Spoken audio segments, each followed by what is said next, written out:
व्यक्तिमत्व विकासासाठी चांगलं वाचणे, चांगलं पाहणे आणि चांगलंच ऐकणे हा एक महत्त्वाचा टप्पा आहे. आणि ह्या टप्प्यावर आपण सतत सावध राहिलं पाहिजे.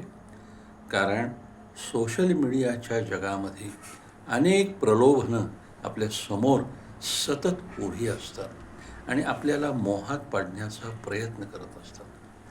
ज्यावेळी आमची बुद्धी जागरूक आणि सावध असेल त्यावेळेला आम्ही फक्त चांगलंच वाचू, चांगलंच ऐकू आणि चांगलंच पाहू. ज्या योगे परत परत बुद्धीवर चांगलेच संस्कार होत राहतील आणि या सत्संस्काराच्या माध्यमातून आमची वाणीसुद्धा शुद्ध होईल आणि आम्ही जे बोलू ते चांगलंच बोलू.